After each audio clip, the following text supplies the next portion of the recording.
পূর্বে স্কুলে প্রধান শিক্ষককে হেনস্থায় প্রধান শিক্ষকের ঘাড় ধরে মারধরের অভিযোগ। কাঠগড়ায় তৃণমূলের পঞ্চায়েত সদস্যের আনা কাগজে স্বাক্ষর করতে অস্বীকার, সই করতে অস্বীকার করায় মারধরের অভিযোগ। অভিযুক্ত তৃণমূল নেতা বিধায়ক মন্টুরাম পাখিরার ঘনিষ্ঠ তৃণমূল নেতা স্কুলের প্রধান শিক্ষককে ঘাড় ধরে মারধর করছে। কেন?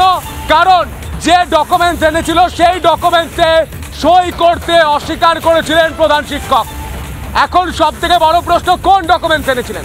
কি জানি কেন কি হলো, আমি এসে বসেছিলাম 1:20 নাগাদ, হঠাৎ এসে আমাকে বলছেন এই কাগজটা সই করে বলেছিল। আমি অফিসে, বিদ্যালয়ের অফিসে আমার নিজের চেয়ারে বসেছিলাম। এবার তিনি বলছেন এই সেই কাগজটায় লেখা আছে সমস্ত বিভিন্ন ধরনের মিথ্যে কথা, আমি রিসিভ করবো কেন? এটা রিসিভ করার কথা নয়।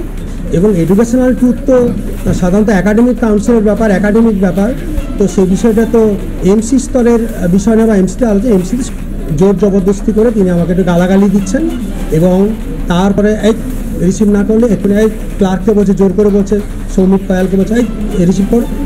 এবার সে যখন রিসিভ করতেন তাকে জোর করে রিসিভ করিয়েছে। এখানে বসতে দেবো না, চেয়ারটা টেনে ফেলে দাও, এখানে ঢুকতে দেবো না, এখানে বের করে দেবো, এই বলে জোর করে ঘাট ধাক্কা মারতে হিঁচড়াতে এখানে কানে এরকম ধরনের আঁচড়ি কামড়ে এরকম দিয়েছে, একদম বল প্রয়োগ করেছে, হাতে ভীষণ ফুলে গেছে।